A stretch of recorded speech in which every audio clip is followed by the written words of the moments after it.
Roll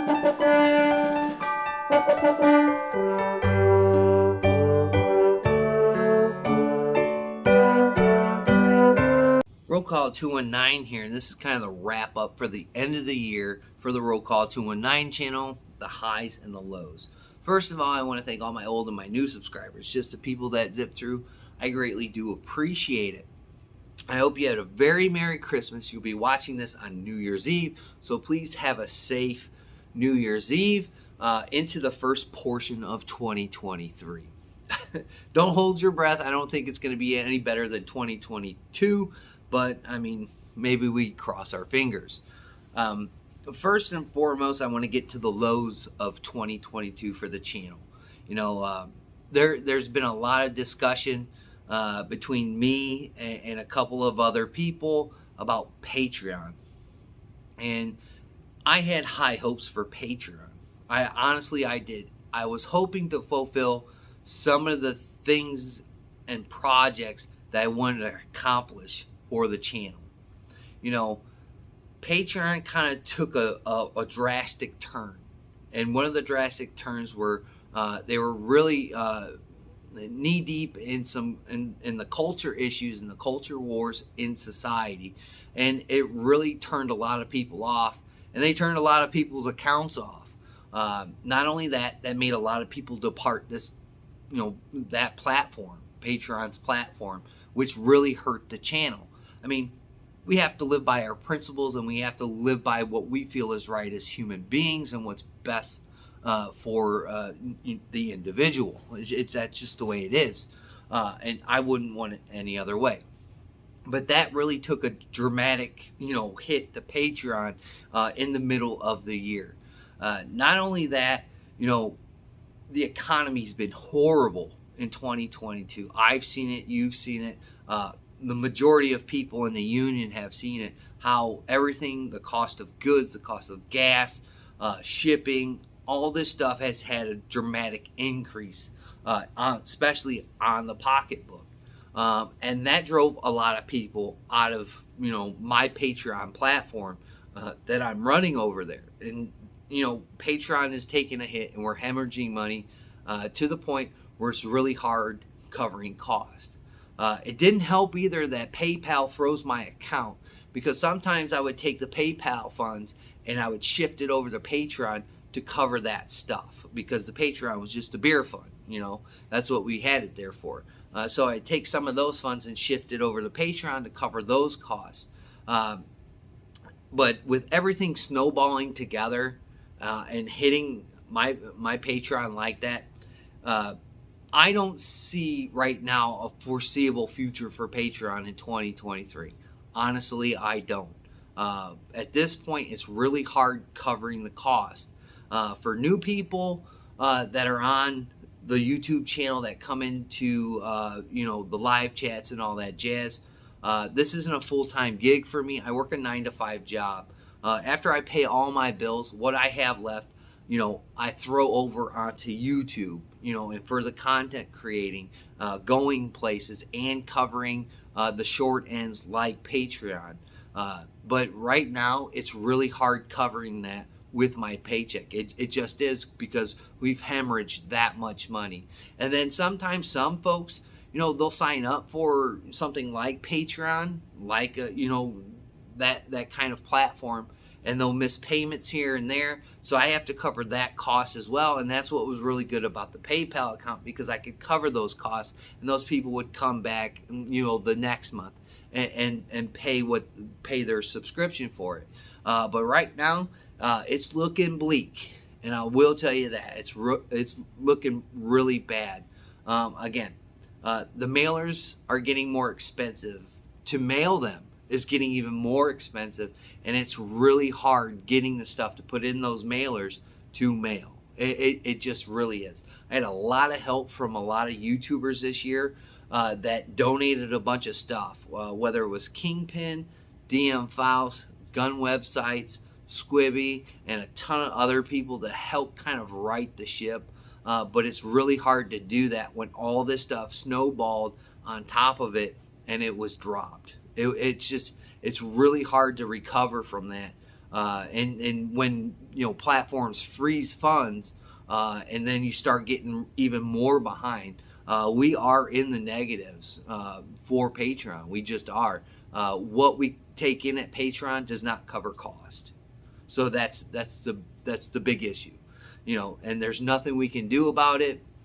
That's why I think it might go by the wayside in 2023 unless things pick up. But if it's anything like 2022 and the economy's still bad, and platforms are going to play the culture vibe, it's probably going to get worse. Let's just face it. So I'm going to let Patreon go the first little bit of 2023, and if I don't see any kind of improvement, I will be the first one to let you know of when that gets shut down. It's just that simple. Again, I want to thank everybody that went over there and poured a little bit of support into the channel. It did help us do things this year, and we'll get to that at the end of the video. The second thing I want to talk about is live chats. There's a lot of big YouTubers that don't do live chats. They don't. If they do, it's far and beyond between their channels and the content that they put out. It's because it hurts their analytics, and it really hurts your channel to a certain point. Here, we don't really care. We don't care. The one thing I love about live chats is the audience and connecting with you guys. And picking your brains and asking you questions, and you picking my brain and Night Strike's brain and asking us questions, because I always say when communication stops and it breaks, that's when chaos ensues, and that's when a lot of fouls up starts to happen, and we have some disorderly issues at hand. So it's really important that I continuously contact you, but in the scheme of things for the live chat, we are going to end on 2/19 for Rants and Raves. I know a lot of people like the show. They like the way we do it at times. Sometimes it can get a little chaotic. But YouTube has taken a notice to us. And here in the last just month or so, there's been a lot of screwy stuff happening with live chats being taken down, community guideline warnings, copyrights. Some of those copyrights are me and Night Strike, just messing around, and we have to go in there and cut that portion out, and then you can watch the rest of the video. But I just had one taken down the other day, and the day before, or a couple of days before that, I had one taken down where they actually had me do an appeal. This last one, there was no appeal; they just took it. And the one before that, when I did put in my appeal, and I don't want to get too much in depth with it because I don't want this video taken down, all the sources that I get are from mainstream media or my local media. They are not fabricated in any way, and they are national news at times. But they still took that Rants and Raves down. And there's been a couple other videos that have gone missing. So the restructuring of the live chat is going to happen somewhere down the road. But Rants and Raves will end at 2/19. We've had a good run for the last handful of years. It's been fun interacting with you guys, but I'm going to have to figure out a different structure for live chats, because at this point, having them take these videos down, having to fight appeals, is getting to be, a little bit of a burden. It just is. Culture is changing. Social media is taking drastic changes, and it's really hard to keep up with it. And if we're going to do this, we're going to have to do it in some kind of structure. We can't fly it from the seat of our pants like we've done on Rants and Raves. So Rants and Raves will end on episode 2/19. Again, it was a great run. I love doing it. I love chatting with you guys. Some people will be like, oh, super chat money. Let's face it, folks. YouTube pays little to nothing, and that won't even cover the cost for the other problems we had in the beginning of the video. It just won't. So it's not even that. It's just the way YouTube is really treating the channel.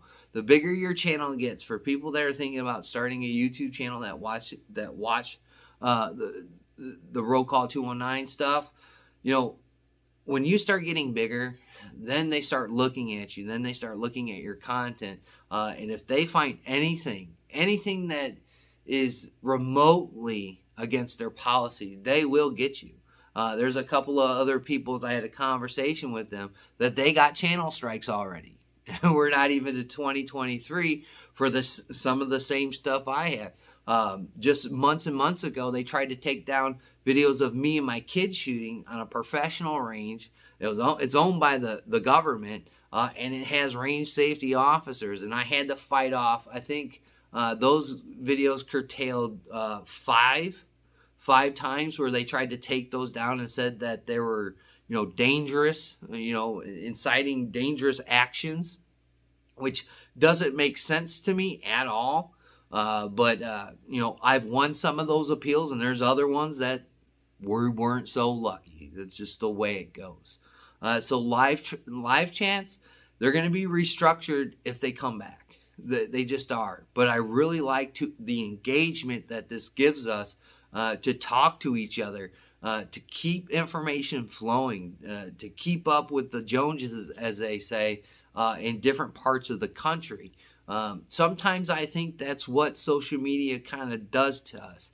It kind of disconnects us, so we don't understand each other's situations in other parts of the country, and so it has to flow through mainstream media and get mucked up to the point where, I'll have to call people and ask them, what is the real situation that's going on here?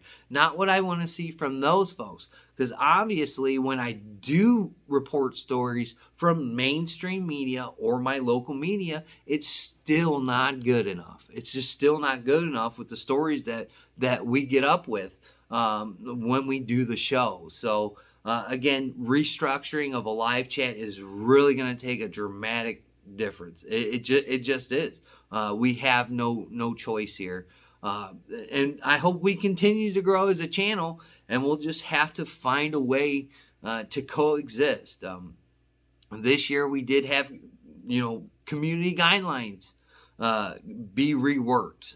I believe that's going to happen in 2023, and it's probably going to be a little bit more stricter than what it was in 2022.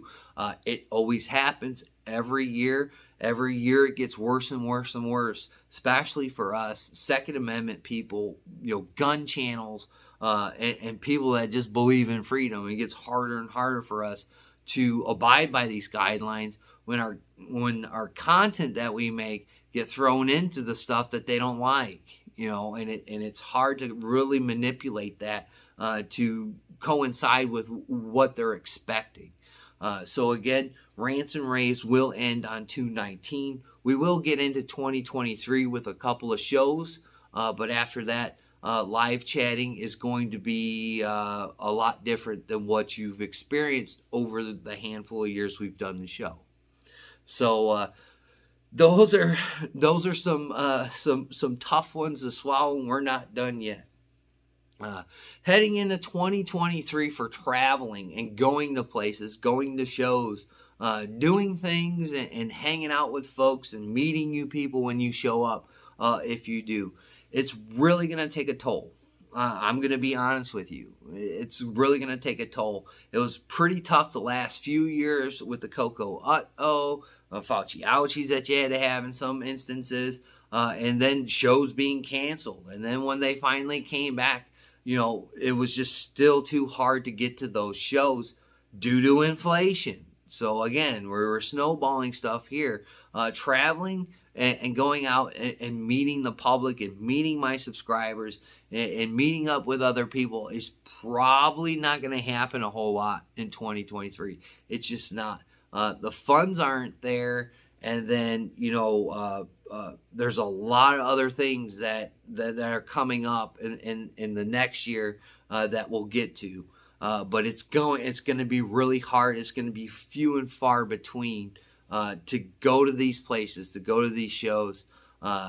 We have talked about it, and me and Cindy have devised a plan to go down to the NRA in Indianapolis. So and stay the whole show, not just one day, because that was all that was in the budget a couple of years ago. Was in Indianapolis was just one day. That's all we could afford. But we're going to budget it out, and we believe we can do the whole set. We can do the whole weekend for the NRA show, but that comes as a cost. We will not be making it down to Wanamaker for the first show, because there's two shows, one in April and one in November. We will not be going to any of those this year again. It's not in the budget, and it's not in the cards. It's unfortunate, and it stinks. Going to gun shows around here doesn't look healthy. It doesn't. Maybe if things kind of balance out in 2023, we'll go to a show here locally. But going anywhere else outside of the state of Indiana is going to be really tough. Almost impossible to the whole course and duration of 2023. It's just not in the cards for me again this year. I've come to reality about it. I've kind of tried to figure out some ways to do it, but in the end, it's undoable. And it's just some things that you just have to suck up and do. But we are on schedule to go to the NRA show and go to that trade show because it's in my home state of Indiana. It's not a long drive. It's just a few hours. So we will probably most likely be down there. So if you want to come meet me, if you want to come hang out, by all means, come down there if you can. Again, I don't know what the economy is going to look like in 2023, but we've been saving a couple of pennies here to go down to that show. So that's probably the only big show that we're going to go to. I had high hopes to go to the USCCA show. That's not in the cards. Wanamaker's definitely not in the cards. Either show of that and the knife and trade shows and all that jazz. Again, this economy is not the best for me. It's not the best for you, and I totally understand it. That's why those kinds of content creations aren't going to happen. But when I do go down to the NRA, I will do as much content as physically possible, talk to people as much as physically possible, as long as they're willing to talk to me and get down to some of the nuts and bolts of the Second Amendment, what we're expecting to see for 2023. I mean, some stuff is already rearing its ugly head from the ATF, so please keep an eye on that, and other states as well, especially your state. So that's probably going to be one of the big things that we're going to do for this year. So enough of the bad stuff. Let's talk about the good stuff. With all that being said, I did get to go to the machine gun shoot in New Buffalo, Michigan. Again, that was a short trip. But again, at that point, Patreon was doing pretty good. We were hanging in there by a thread. And I got to go to that show and show you guys some of the things that were happening there. That's another great show to go to. Hopefully, I could probably maybe put that into the cards for 2023, but I'm not going to count on any of that right now. But because of some Patreon funding for that, and me saving, cutting off the beer here and there, and cutting off some other things that I like to do in life, that made that show possible. And that was really cool. I hope you enjoyed that content, because I enjoyed going there and talking to Michiganders and talking about their Second Amendment rights, what they're expecting for 2023, and what they see that will be so filling for them to finally get some kind of movement in their gun rights. So that was an exciting thing to go to. The guns were amazing. It's always awesome to shoot full auto stuff. And it was like a mini Iraq Veteran 8888 show. That's how cool it was. So I hope you enjoyed that content. That was one of the biggest pluses of the year for me, was going to that show and getting there. And you guys helped make that happen. We still had to pay costs for the entry fee. Gasoline wasn't cheap either. So just keep that in mind.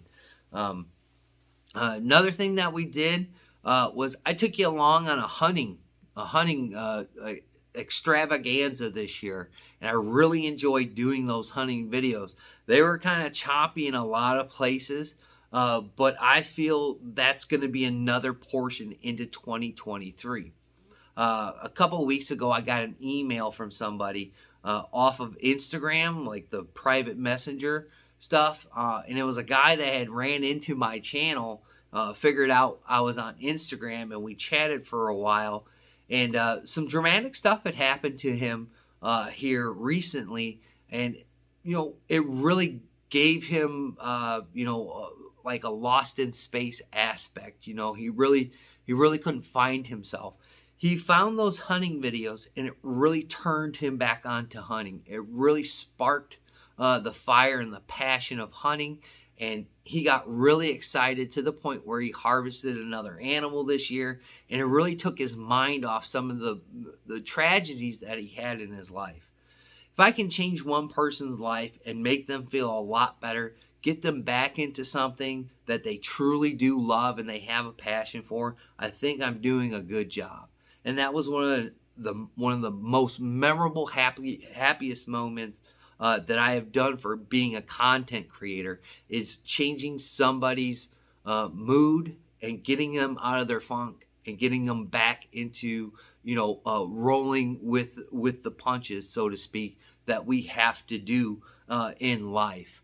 The hunting videos, I know they're boring, and they were kind of off because I don't have a cameraman there. The kids are getting older. They don't want to hang out with their father as much, and Sharkbait still has to go to school. So it was really hard doing it, but I accomplished goals, and I showed you failures. I showed you failures for a reason. It's because I'm human.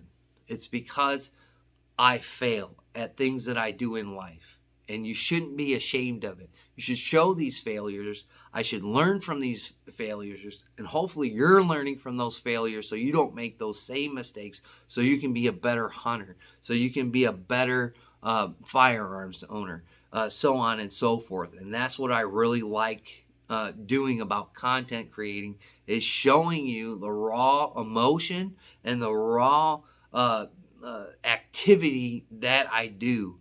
There's a ton of other hunts that I never filmed this year that were quite exciting. The pheasant hunt was really tricky to do. That's why there wasn't much of that. But another thing that I wanted to do was show you patience is a virtue. Shooting quality deer is possible, and you just have to keep on doing it. I had a lot of encouragement. There's a lot of moments this hunting session this year where you just didn't think it was going to happen. There's a lot of cold sits. I think I did about 65, 70 hours this year of sitting and hunting. So that was pretty dramatic. But unfortunately, you're going to have to look forward to a lot more of those videos. Hunting is a passion of mine that's re-energized me at looking at the surroundings in the world, looking at nature, and looking at the circles of life. I put those videos on there about butchering animals and so on and so forth to help you out in case you decide to do this, so you can get some ins and outs, so you can be successful. Again, with success, there's always that possibility of failure. I love to show my failures. I love to show things like that. I'm not a perfect person. I wasn't back then. I still am not now. So I hope you're understanding the raw emotion. We are not owned by anybody here. Nobody gives us stuff. I mean, no manufacturers, no industry buffs. Nobody gives us anything here. We earn everything here. We have our ups and we have our downs. And I love to show those raw videos of my failures, my ups and my downs, to make you understand that you're not alone. You're not alone in here. And authenticity is something that I give to this channel. There's a lot of other YouTubers out there that don't do it. So I hope you're at least appreciating the authenticity of the channel not so much the poor production. So that's what I like to bring to this channel. This is what this channel is about, to show you that I'm a human being just like everybody else out here. I'm not some Superman or some, high on the pedestal kind of YouTuber. I'm not. I make mistakes. I learn from my mistakes. And hopefully when I learn from those mistakes, I become successful. And hopefully you can become successful too, especially here in the new year. So there's a lot more of that content coming, a lot more hunts to be done, and a lot more animals to be harvested and cooked and put in the freezer as well. So there were some highs, there were some lows, but all in all, I think we had a decent year this year, regardless of everything that we've talked about. And one more final note to leave you on a high. Next year, me and Cindy are going to get married, and it's been a long time coming for her. It's been 16 years. We decided to tie the knot this past year in 2022. So you'll be getting a tad bit of that kind of stuff in the channel as well. Not too much because nobody wants to see that. But there'll be some special people in the wedding as well, and hopefully some special people that come to the wedding. So stay tuned for that if that all pans out correctly. Cindy's very, very happy. I'm very, very happy. It's a long time coming. Without her and her support, I don't know where I would be. It wasn't all peaches and cream back in the day. It took a lot to get to where I am today. It took a lot to get where she is today. And I truly believe that's somebody that I can rely on, I can trust, and I can put her at the forefront along with my children who have gone on this long journey as well. So that's one of the biggest things that are going to happen next year. So stay tuned for a little bit of that stuff. That's going to be interesting. And then we'll get on with fighting for our Second Amendment rights. We'll get on with the hunting stuff. And then hopefully I see some guys down at the show to rekindle the relationships and talk about the good old days and talk about the good days to come in the future. Again, I'd like to thank my old and my new subscribers, just the people that zip through. I greatly appreciate all of you guys out there that watch the channel and support it in any and each way that you feel fit. I greatly do appreciate it. Please like, comment, share, and subscribe for me. Do that for everybody else that you watch on social medias. Like always, guys, we'll see you in the new year.